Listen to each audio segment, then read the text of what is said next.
Hi hello welcome back to my channel. ಇವತ್ತಿನ recipe ಬಂದು dal fry. Same restaurant style ಯಾವ ರೀತಿ ಮಾಡೋದು ಅಂತ ನೋಡೋಣ ಬನ್ನಿ. ಅದಕ್ಕೂ ಮುಂಚೆ ಯಾರೆಲ್ಲ ಚಾನಲ್ಗೆ ಸಬ್ಸ್ಕ್ರೈಬ್ ಆಗಿಲ್ವೋ ಸಬ್ಸ್ಕ್ರೈಬ್ ಮಾಡ್ಕೊಳ್ಳಿ. ಹಾಗೆ ವಿಡಿಯೋ ಇಷ್ಟ ಆದರೆ ಲೈಕ್ ಮಾಡಿ.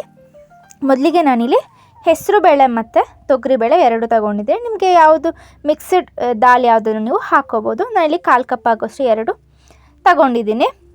ಅದಕ್ಕೆ ಬೇಯೋದಕ್ಕೆ ಎಷ್ಟು ನೀರು ಬೇಕಷ್ಟನ್ನು ನೀರನ್ನು ಹಾಕ್ಕೊಳ್ಳಿ. ಸ್ವಲ್ಪ ಉಪ್ಪು, ನಂತರ ಸ್ವಲ್ಪ ಅರಿಶಿನ ಪುಡಿ, ಹಾಗೆ 1 ಟೀ ಸ್ಪೂನಷ್ಟು ಅಚ್ಕಾರದ ಪುಡಿ ಹಾಕಿ ಇದನ್ನು ಒಂದು 3 ವಿಸಲ್ ಮಾಡಿಸ್ಕೊಳ್ಳಿ, ಬೇಯಿಸ್ಕೊಳ್ಳಿ. ಅದಾದಮೇಲೆ ಈ ಕಡೆ ಒಂದು ಕಡಾಯಿಗೆ ನಾನು ಒಂದು 4 ಟೀ ಸ್ಪೂನಷ್ಟು ಸನ್ಫ್ಲವರ್ ಆಯಿಲ್ ಹಾಕಿ,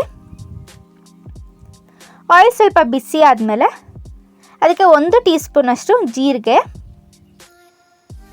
ಜೀರಿಗೆ ಸ್ವಲ್ಪ ಇದು ಫ್ರೈ ಆದಮೇಲೆ ಅದಕ್ಕೆ ಒಂದು 2 ಒಣಮೆಣಸಿನ್ಕಾಯಿನ ಹಾಕ್ಕೊಳ್ತಾ ಇದ್ದೀನಿ.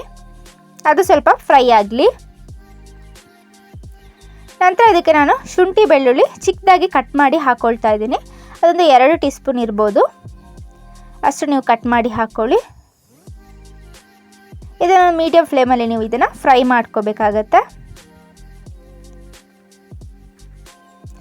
ನಂತರ ಇದಕ್ಕೆ ನಾನಿಲ್ಲಿ 1 ದೊಡ್ಡ ಈರುಳ್ಳಿ ತಗೊಂಡಿದ್ದೀನಿ. ನೀವು ಚಿಕ್ಕದಾದರೆ 2 ತಗೊಳ್ಳಿ. ಇದನ್ನು ಚಿಕ್ಕದಾಗಿ ಕಟ್ ಮಾಡಿ ಹಾಕ್ಕೊಳ್ಳಿ. ಇದನ್ನು ಕೂಡ ಚೆನ್ನಾಗಿ ಫ್ರೈ ಮಾಡ್ಕೊಳ್ಳಿ. ಟೇಸ್ಟ್ ತುಂಬ ಚೆನ್ನಾಗಿರುತ್ತೆ. ಸೇಮ್ ರೆಸ್ಟೋರೆಂಟಲ್ಲಿ ಸಿಗೋ ಹಾಗೆ ನೀವು ದಾಲ್ನ ನೀವು ಮನೆಯಲ್ಲೇ ಮಾಡ್ಕೋಬೋದು. ಈರುಳ್ಳಿ ಫ್ರೈ ಆದಮೇಲೆ ಟೊಮ್ಯಾಟೊ ಹಾಕ್ಕೊಳ್ಳಿ. ನಾನಿಲ್ಲಿ 2 ಚಿಕ್ಕ ಟೊಮೊಟೊನ ಕಟ್ ಮಾಡಿ ಹಾಕ್ಕೊಳ್ತಾ ಇದ್ದೀನಿ.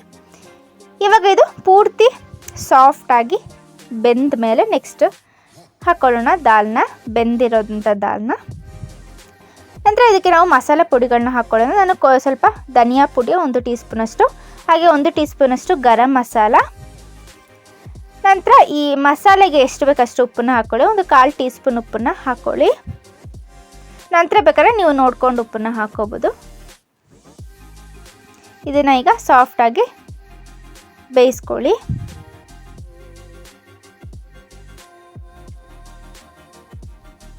ನೋಡ್ಬೋದು ಆಯಿಲೆಲ್ಲ ಸಪ್ರೇಟ್ ಆಗ್ತಾ ಇದೆ. ಆಯಿಲ್ ಸಪ್ರೇಟ್ ಆಗಿದೆ. ಈ ಟೈಮಲ್ಲಿ ನಾವು ಬೇಯಿಸ್ಕೊಂಡಿದ್ವಲ್ಲ ತೊಗರಿಬೇಳೆ ಮತ್ತು ಹೆಸರುಬೇಳೆನ ನಾವು ಇದಕ್ಕೆ ಹಾಕ್ಕೊಳ್ಳೋಣ. ಇದಕ್ಕೆ ಮಸೂರ್ ದಾಲ್ ಅಂತ ಬರುತ್ತಲ್ಲ, ಅದನ್ನು ಹಾಕಿದರೆ ಇನ್ನೂ ಟೇಸ್ಟಾಗಿರುತ್ತೆ. ಇದಕ್ಕೆ ನೀವು ನೀರನ್ನು ಸೇರಿಸ್ಕೊಳ್ಳಿ. ಸ್ವಲ್ಪ ಜಾಸ್ತಿ ನೀರೇ ಇಟ್ಟರು ಇದು ಗಟ್ಟಿಯಾಗುತ್ತೆ ತಣ್ಣಗಾದ್ಮೇಲೆ.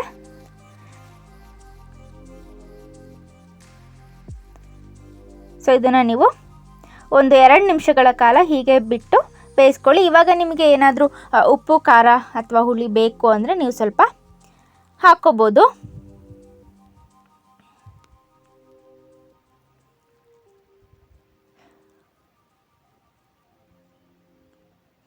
ಇದನ್ನು ಮುಚ್ಚಿಟ್ಟು 1-2 ನಿಮಿಷಗಳ ಕಾಲ ಇದನ್ನು ಕುದಿಯೋದಕ್ಕೆ ಬಿಡಿ.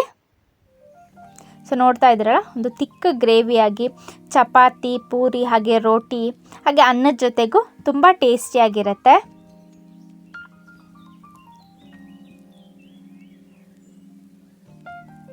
ನಂತರ ಫೈನಲ್ ಟಚಪ್ ಕಸೂರಿ ಮೇಥಿನ ಹೀಗೆ 1 ಟೀ ಸ್ಪೂನ್ ಆಗುವಷ್ಟು ತಗೊಂಡು ಈಗ ಕೈಯಲ್ಲಿ ಕ್ರಷ್ ಮಾಡಿ ಹಾಕ್ಕೊಳ್ಳಿ. ಒಂದು ಪಕ್ಕಾ ನಾರ್ತ್ ಇಂಡಿಯನ್ ಟೇಸ್ಟ್ ನಿಮಗೆ ಸಿಗುತ್ತೆ.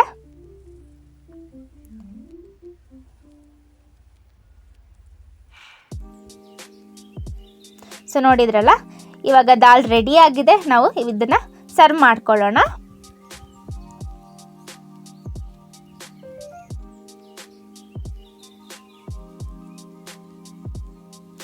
ನೋಡಿದ್ರಲ್ಲ, ಇವತ್ತಿನ ರೆಸಿಪಿ ಇಷ್ಟ ಆಯಿತು ಅಂತ ಅಂದ್ಕೊಳ್ತೀನಿ. ಹೀಗೆ ಸಪೋರ್ಟ್ ಮಾಡ್ತಾ ಇರಿ. Thank you for watching.